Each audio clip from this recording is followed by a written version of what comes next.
សូមអញ្ជើញលោកអ្នកនាងចុច like ឬចុច subscribe ដើម្បីទទួលបានព័ត៌មានថ្មីទាន់ហេតុការណ៍និងទស្សនាវីដេអូផ្សេងៗទៀតបានគ្រប់ពេលវេលាយើងជាទីមេត្រីយើងសូមស្វាគមន៍លោកអ្នកនាងមកកាន់កម្មវិធី Idea Talk នៃសារព័ត៌មាន The Cambodia Daily ហើយរាត្រីនេះវាគ្មិនរបស់យើងគឺលោកមេធាវី Mark Morstein ពីក្រុមហ៊ុនមេធាវី RFA Khmer ក្នុងរដ្ឋ Virginia សហរដ្ឋអាមេរិកលោកនឹងពិភាក្សាថាតើវិស័យការបរទេសប្រទេសកម្ពុជានឹងជួបហានិភ័យកម្រិតណាស្របពេលដែលក្រុមមន្ត្រីរបស់លោកហ៊ុនសែនកំពុងហ៊ុមព័ទ្ធដោយសម្ពាធអន្តរជាតិប្រសិនបើលោកអ្នកនាងមានសំណួរឬយោបល់សូមសរសេរនៅក្នុងប្រអប់ comment ខាងក្រោមនៃការផ្សាយរបស់យើងតាមអាស័យដ្ឋាន www.facebook.com/withoutfearorfavorkh យើងសូមជម្រាបថាក្នុងកិច្ចសន្ទនាសួរឆ្លើយនេះយើងនិយាយជាភាសាអង់គ្លេសហើយយើងខ្ញុំនឹងព្យាយាមបកប្រែដោយសង្ខេបនៅចុងកម្មវិធីជូនលោកអ្នកនាងបាទហើយយើងសូមអធិស្ឋានដោយយើងមិនអាចបកប្រែ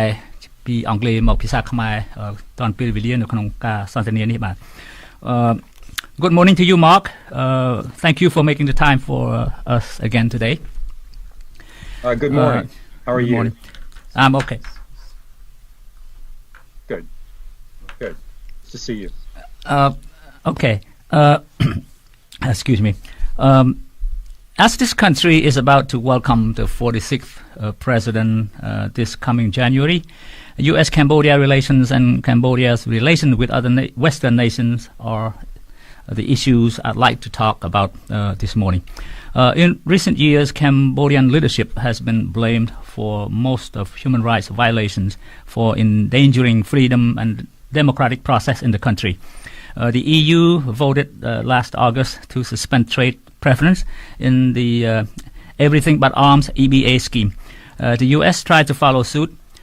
despite reluctantly. Cambodia has become suspect in the eyes of the U.S. for allowing China to build a military-grade commercial seaport and airport disguised as investment project. The country is left. Cambodia has no one to blame but itself. The current Prime Minister has written congratulatory letter to President-elect Joe Biden, expressing desire to work closely with the new administration and improve relations with the two countries. My first question to you, Mark, do you think Cambodia's foreign relations will be a tougher challenge ahead, at risk, or further deteriorating, or the opposite, as human rights abuse perpetrators around Hun Sen are under international pressure? Well, first of all, thank you for having me.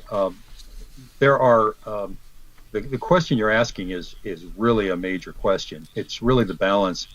that arises between alliances and human rights. The concern, I think, historically has always been whether the United States, using that as an example, will tolerate a certain level of human rights violations in order to maintain alliances. I think that's the dynamic right now that is occurring. Some presidents have basically said human rights are not very important. The alliances are. I mean, this has gone back through American history a while. And other presidents have emphasized the human rights aspect at the cost of various alliances and irritating various people. I think Joe Biden's position is that he is going to be much more favorable toward human rights, toward the protection of land rights, to stop land grabbing, to try to make efforts to balance human rights with the alliances. I think he recognizes, and I think it's a reaction maybe to the Trump period, that alliances are very important, but so are human rights. So that balance, I think, you're going to see that being struck in probably in the next presidency. Thank you, Mark. My second question, the international community knows who runs Cambodia, why democratic process backslide, human rights abuses are on the rise, kleptocrats benefit from plundering the country's natural resources, yet these leaders are left untouched. Why can't the same international community take swift actions to impose sanctions the same way it did to Nicolas Maduro of Venezuela? I think it can. I think the issue is, the level of law and the level of enforcement of the law. I mean, you have laws in Cambodia, quite frankly, that are very good theoretically to stop corruption. You have laws at a national level in various neighboring countries, and of course you have international law that basically could be effective. But part of the problem is the enforcement. For example, in order to bring an action, you have to have somebody who's willing to finance it, somebody who's willing to create penalties and costs for the enforcement of it. Can it be done? I think the answer is really yes, but the question is who is going to do it? The United States historically was an enforcing arm of a good deal of international law, but again, with the Trump administration, I think you're seeing a decline in that, and that means that somebody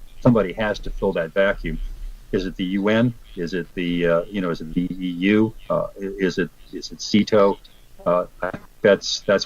think that's what's going to unfold in the next few years. Yeah, but just an example, sanction against Venezuela doesn't seem to work as well as one might expect. I just saw in the news today, Venezuela is starting to pump oil and sell it to China. And what right. can America do to enforce the sanction imposed on Venezuela? Well,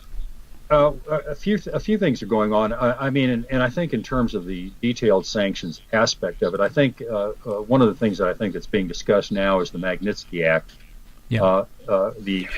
expansion of the Magnitsky Act. I know Australia is taking a look at that, and I think other countries are as well. I mean, the idea is basically that parties who participate in corruption and fraud and are limited. And yes, the United States can certainly do that. The question is can those sanctions be avoided in some way? And as you're pointing out with Maduro and the sale, you're almost creating a black market. An international black market. You had sanctions, for example, that were imposed on Iran. You had sanctions that are imposed on Russia, and still there are mechanisms for the sale of those goods. But it's almost an international black market. It's not as if there is only one market that you can operate, and that's something I think that's going to have to be looked at. And given the international community, the question is will the international community come together enough to create adequate enforcement, or will there, in a sense, be virtually 2 or 3 different international regimes that some of which recognize sanctions from the others and enforce them? So I think what we're going to see is increase in terms of the effects of enforcement, which I think is one of the major problems with international law. Okay. Well, speaking of the Magnitsky Act, progress has been made so far for a kind of dragnet across the continents, modeling the U.S. law. The Global Magnitsky and Human Rights Accountability Act, or the Magnitsky Act. Canada and Britain have adopted their versions of the act. The EU considers expanding it across Europe. Australia, as you said, is reportedly going to follow suit. Do you see this broad legal power, when collectively implemented, will affect foreign relations between nations? I do. I think anytime any nations decide that they are going to act and enforce the laws, you are going to have an effect. In the basic principle you learn in Law 101 is that you can have all the laws in the world, but if you have no enforcement, it means nothing. Right.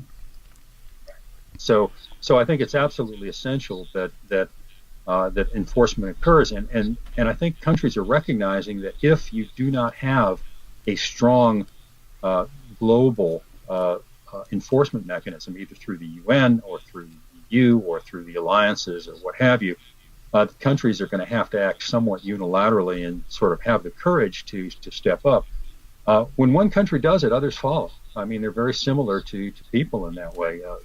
Person stands up to a bully, other people stand up to a bully. Okay. Now, you said we have to, make a delicate balance between maintaining alliance, friendship, diplomatic relations, and also enforcing the Magnitsky Act, the law. Okay. If we go too far, then we are going to ruin the relationship between nations. How can you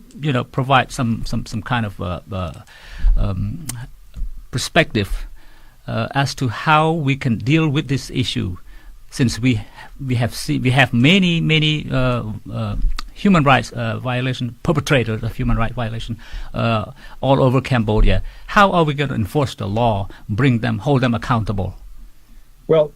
I think one of the problems that I think you're aware that I faced when we talked about the land grabbing issues in Koh Kong a number of years ago was whether the local law itself was effective or not. And when we were looking at that, we made the determination that the local laws were not effective, and so we looked to other systems of law that would be applied in that particular area. One of the principles of land grabbing that I think that have become more widely accepted is that the supply chain of virtually every country does not necessarily begin and end in that country. For example, in the Koh Kong case with the sugar began in Cambodia, but it didn't end in Cambodia. It ended in England. And so as a result of that, you were able to use commercial mechanisms for the enforcement of norms inside Cambodia. In other words, if countries would impose penalties either on the suppliers or the people who were using some of these supplies, you would have the effect of controlling bad behavior. So the analysis itself is not a simple thing. It almost has to be a case-by-case mechanism, but ultimately you have to look to the laws. You have to look at the law of the local area. You have to look at the laws of the national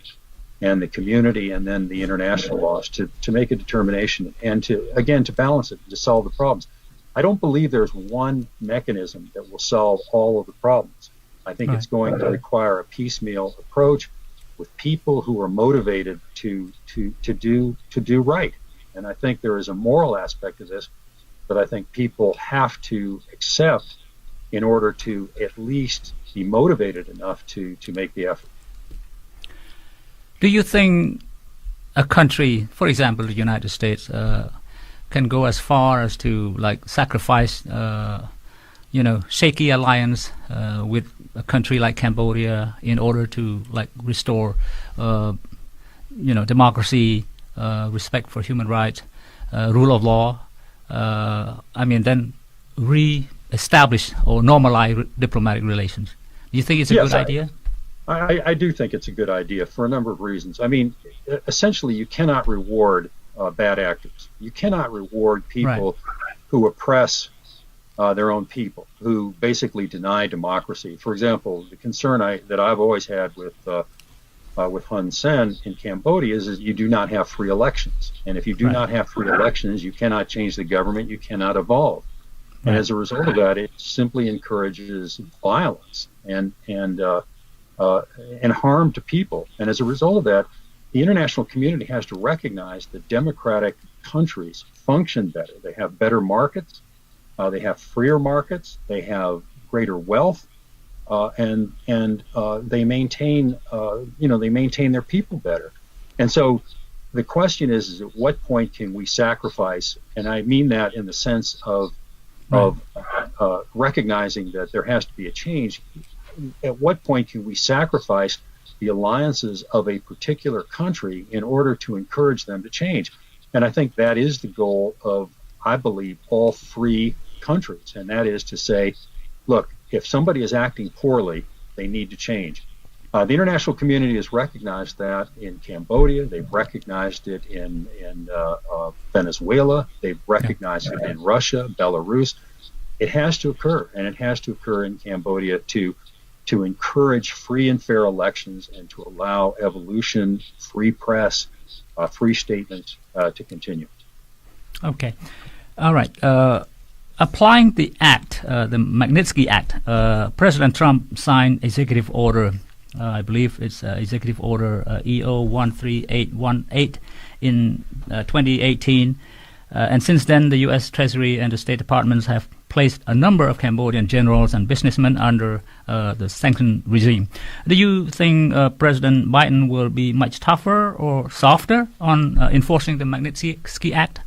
I think Biden will be much more willing to enforce the Magnitsky Act because I think Biden and I think Biden recognizes that the democracy again does require some enforcement. If you do not have an international regime or even a national regime that enforces the laws, it's meaningless. And as a result of that, you only encourage the bad actors to continue acting bad. And as a result of that, you have got to have some mechanism in coordination in terms of balancing and reward and punishment. It's not all punishment. I mean, if countries recognize that they are going to act in a positive way, then sanctions should come off. But I think there's a recognition that bad acts should be punished and good acts should be rewarded.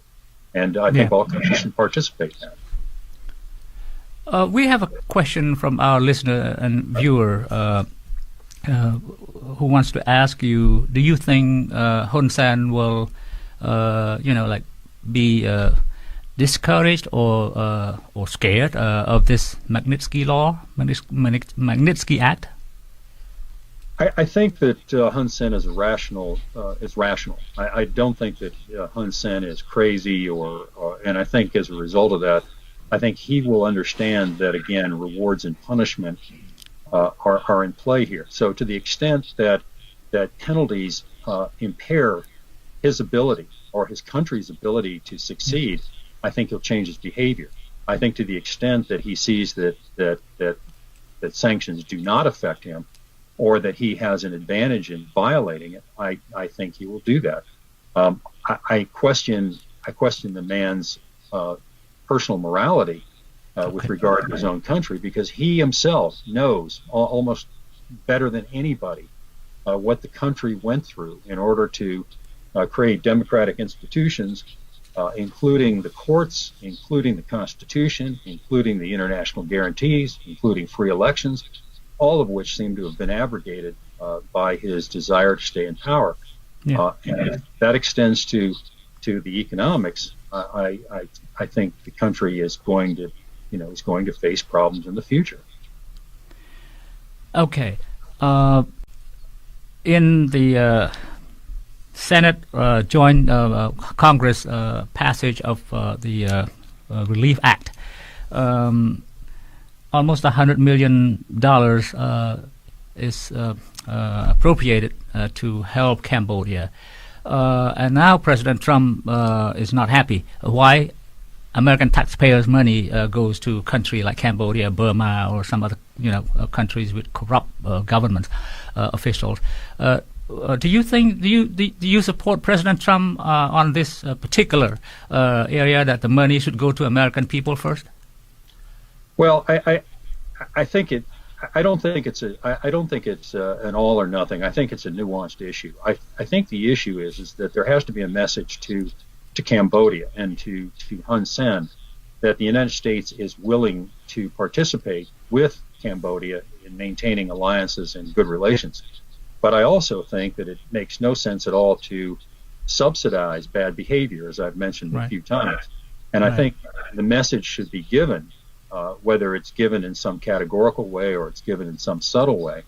that aid is dependent on good actions, and that those good actions are not simply to take the money and stuff it in somebody's pocket,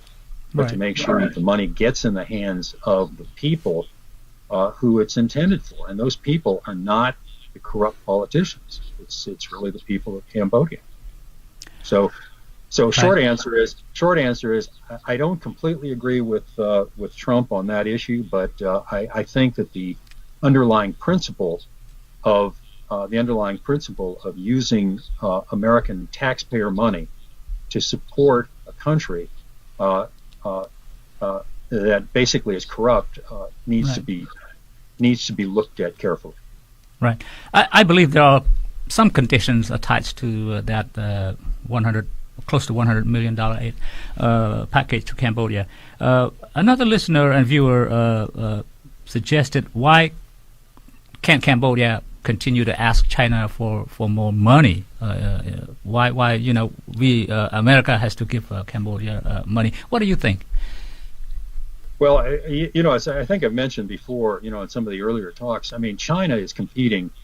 obviously competing for influence in the area. Right. Historically, competing for influence in the area meant military might, because there was always this sense of war and this idea that somehow somebody was, a country could take over there was an ideological victory and so forth. But I think the one good thing, not one good thing, many good things of the international economy has been that people no longer are competing really primarily at war. They're competing primarily in terms of economic strength and prosperity and so forth. Yeah. So the idea of competition is not completely bad, or it's not completely wrong, but the question is whether it's being used in some way to create an exclusive control over a particular country in terms of their politics and so forth. China, I believe, with its road and belt policy, is trying to have influence in Cambodia, and I think it's doing a good job in gaining that. Do I think it's right? No. I think all independent countries should be able to maintain their independence, and I think the Cambodian people I hope they will make that clear to the Chinese that Cambodia has maintained itself as an independent country and will do so, including economically. And that also means in terms of democracy as well. Okay. We have about 5 minutes. Okay. Mark, aside from the U.S.-Cambodia relations issues, there has been talk about, I'd like to take a look at our politics here at home real quick before we leave. Right. There's been talk about preventing President-elect Joe Biden and Vice President-elect Kamala Harris from taking oath of office in January by having some members of Congress refuse to accept the certified electoral college votes. Can you tell us what will happen then? Well, first of all, I don't think it will be successful. I think it's virtually impossible that there'll be any successful attempt at this point. At this point, the actions of the Congress are ministerial, and it's really a question of taking the votes and applying. Let's say there is a potential rebellion in Congress, and somebody gets up and says, I'm not going to certify this. It ultimately would be decided by the courts, and the courts have an obligation to follow the Constitution, and they'll do that. If there is an out-and-out rebellion, I mean, Trump says, I'm going to mobilize the military and I'm going to stop it. I doubt that any military commander in the United States would follow suit. I think it's becoming clear that Trump is becoming unhinged in terms of his actions, and I think right now what we're seeing a fringe, and I think the American system, I think, is more stable. I think it's come under a lot of pressure by Trump over the last 4 years, but I think it's still holding, and certainly the courts are, and clearly the Supreme Court is. So I think that I don't think anything is going to come of it other than another sideshow and another attempt by President Trump to ask for attention for himself and to solidify his own base. But to what end, I don't know, and I don't think Trump knows himself. Okay. What about the idea of a coup? You think it's possible? No. I think at most a coup at this point would be a sort of an academic coup, an objection to it. Okay. But I don't think there's any chance of any sort of coup. I don't think anybody would support it except the crazy right-wing fringe that he's supporting right now. And I think even the Republicans who look to the right-wing fringe for support are beginning to abandon that group. So I don't see anything in that. I think there's less chance of a coup than of a coup in right now in Russia. Okay. Okay, Mark, thank you so much for making the time for us today. Much. And I always, it's always a pleasure talking to you. I look forward to talking with you on other topics. Thank you very much. And okay, well, good that's luck. all the time I have. Merry Christmas to everybody. Merry Christmas, Happy New Year to you. Thank you. Okay, thank you. Okay, bye. Thank you. Goodbye. Mark Mostin is an attorney practicing law in the state of Virginia, specializing in commercial relations, lands, issues, and things like that. លោកនាងជាទីមេត្រីមុននឹងបញ្ចប់កម្មវិធីខ្ញុំសូមប្រែដោយសង្ខេបចំណុចសំខាន់ខ្លះដែលលោកមេធាវី Mark Mostin បានបរិយាយអំបញ្ញមិញនៅលើប្រធានបទដែលថាតើវិស័យការបរទេសប្រទេសកម្ពុជានឹងជួបហានិភ័យកម្រិតណាស្របពេលដែលក្រុមមន្ត្រីរបស់លោកនាយករដ្ឋមន្ត្រីហ៊ុនសែនកំពុងហ៊ុមព័ទ្ធទៅដោយសម្ពាធអន្តរជាតិសំណួរទី1ដែលយើងបានលើកឡើងថាតើទំនាក់ទំនងរវាងប្រទេសទាំងពីរនឹងប្រឈមនៅបញ្ហាឬក៏យ៉ាងណាបន្ទាប់ពីលោកនាយករដ្ឋមន្ត្រីហ៊ុនសែនបានសរសេរលិខិតទៅអបអរសាទរលោកប្រធានាធិបតីជាប់ឆ្នោតថ្មីโจ Biden ដែលគ្រោងនឹងស្បត់កាន់តំណែងចូលកាន់តំណែងនៅថ្ងៃទី20ខែមករាខាងមុខនេះលោក Mark Mostin និយាយថាទំនាក់ទំនងរវាងប្រទេសទាំងពីរត្រូវការថ្លឹងថ្លែងត្រូវមានតុល្យភាពបើប្រសិនណាជាអនុគ្រោះអធិស្ឋានខ្លាំងពេកអត់អោនខ្លាំងពេកទៅលើវិស័យការរំលោភសិទ្ធិមនុស្សនៅក្នុងប្រទេសកម្ពុជាដើម្បីគ្រាន់តែថែរក្សាមិត្តភាពឬក៏សម្ព័ន្ធភាពនោះក៏ត្រូវការថ្លឹងថ្លែងហើយអ្នកថ្មីលោកគិតថានឹងយករឿងនឹងមកពិចារណាពីព្រោះជាទូទៅប្រធានាធិបតីโจ Biden ខាងបកប្រជាធិបតេយ្យភាគច្រើនយកចិត្តទុកដាក់ផ្នែកសិទ្ធិមនុស្សហើយសំណួរតទៅទៀតថាតើដើម្បីនឹងធ្វើឲ្យប្រទេសមួយមេដឹកនាំប្រទេសមួយយកចិត្តទុកដាក់នៅក្នុងរឿងដែលថាពិភពលោកចង់បាននោះឧទាហរណ៍ដូចជាលទ្ធិប្រជាធិបតេយ្យការគោរពសិទ្ធិមនុស្សគោរពច្បាប់ទម្លាប់ជាដើមនោះយុត្តិធម៌តុលាការប្រព័ន្ធច្បាប់ថាតើប្រទេសមួយអាចនឹងធ្វើពលិកម្មឲ្យបាត់បង់មិត្តភាពសម្ព័ន្ធភាពមួយរយៈកាលទេដើម្បីនឹងស្ដារលទ្ធិប្រជាធិបតេយ្យក្នុងប្រទេសនោះសិទ្ធិមនុស្សក្នុងប្រទេសនោះឬក៏ច្បាប់ទម្លាប់ក្នុងប្រទេសនោះឡើងវិញលោកមានប្រសាសន៍ថាលោកក៏យល់ស្របតាមគំនិតនោះដែរមិនមែនមានន័យថាទៅនាំគ្នាធ្វើរដ្ឋប្រហារទម្លាក់ណាទេប៉ុន្តែអាចធ្វើសម្ពាធតាមរយៈការដាក់ទណ្ឌកម្មខាងសេដ្ឋកិច្ចការគៀបត្បៀតខាងផ្លូវច្បាប់ជាដើមដូចជាច្បាប់ Magnitsky ដែលយើងខ្ញុំនឹងបរិយាយជូនបន្តិចអំពីច្បាប់នេះខ្លឹមសារអំពីច្បាប់នេះបាទលោកថាប្រទេសកម្ពុជាក៏មានច្បាប់ល្អៗណាស់ដែរប៉ុន្តែច្បាប់កើតមានមកហើយបើគ្មានអ្នកយកទៅអនុវត្តឲ្យត្រឹមត្រូវច្បាប់នោះក៏ដូចជាអត់បានការដដែលលោកមានពិសោធន៍ថាបើច្បាប់នៅក្នុងប្រទេសមួយมันមានប្រសិទ្ធភាពមានវិធីមួយទៀតគឺថាយកភាគីពាក់ព័ន្ធដែលរកស៊ីជាមួយប្រទេសនោះឡើងតុលាការនៅប្រទេសណាផ្សេងមួយទៀតដែលប្រទេសនោះមានការអនុវត្តច្បាប់តឹងរឹងត្រឹមត្រូវដូចជាលោកធ្លាប់កាន់ករណីពាក្យបណ្ដឹងក្រុមហ៊ុនស្ករសរបស់អង្គការលីយ៉ុងផាត់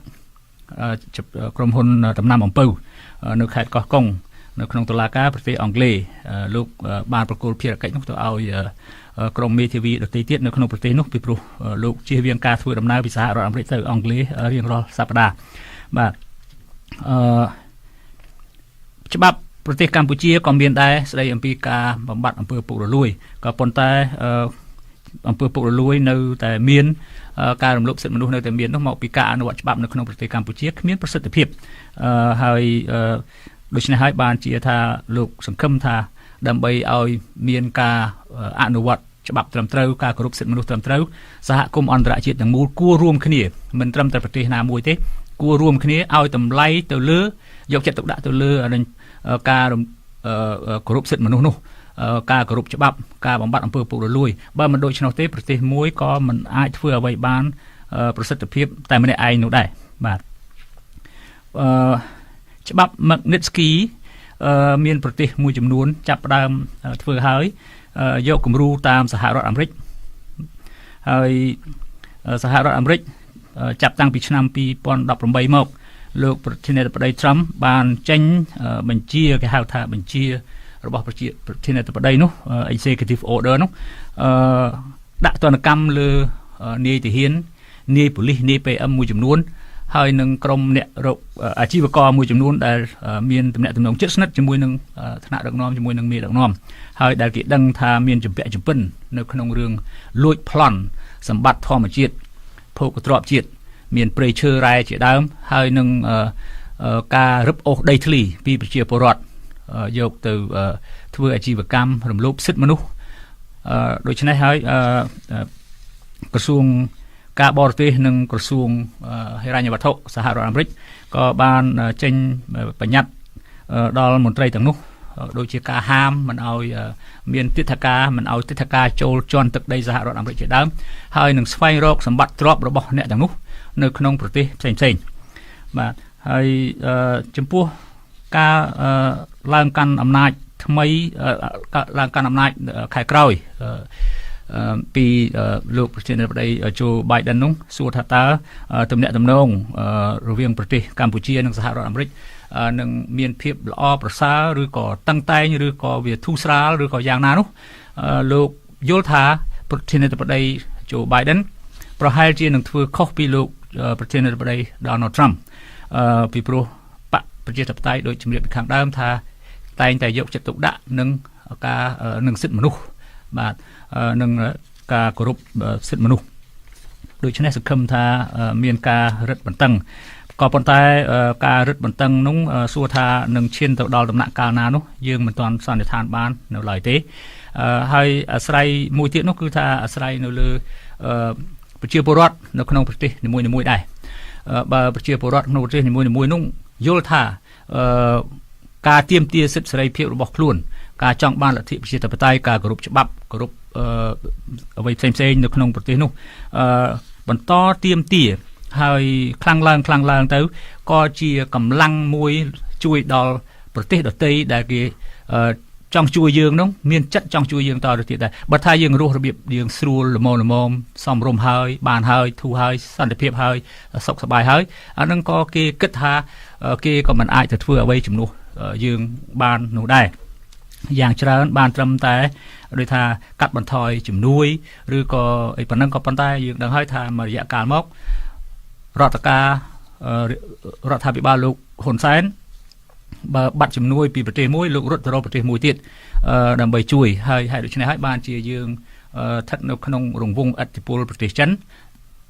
ដកខ្លួនក៏មិនរួចហើយមួយទៀតនោះសួរថាចុះលុយដែលប្រុងជួយទៅប្រទេសកម្ពុជាជិត$100 លានគួរជួយឬក៏មិនគួរជួយលោកយល់ថាជាទ្រឹស្ដី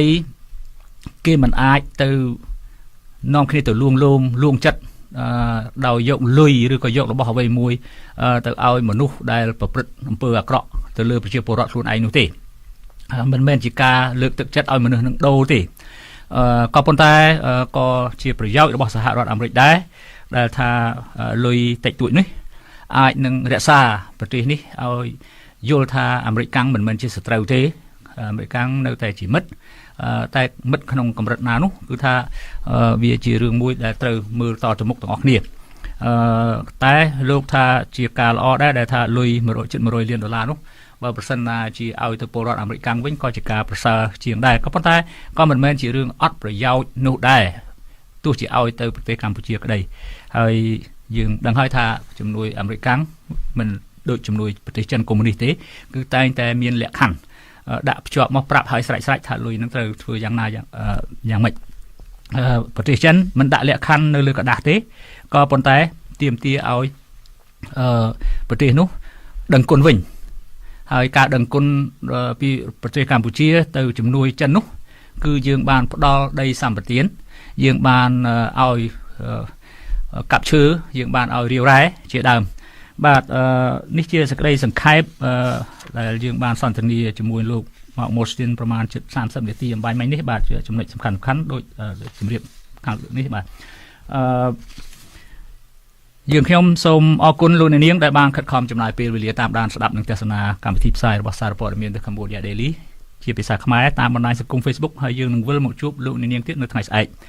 ប្រសិនបើលោកអ្នកនាងមានសំណួរឬយោបល់សូមសរសេរទៅកាន់កម្មវិធីរបស់យើងតាមអាស័យដ្ឋាន www.facebook.com/withoutfearorfavorkh យើងខ្ញុំសូមជូនពរលោកអ្នកនាងឲ្យបានប្រកបតែសេចក្តីសុខសេចក្តីចម្រើនគ្រប់ទិវារាត្រីខ្ញុំបាទហាសាន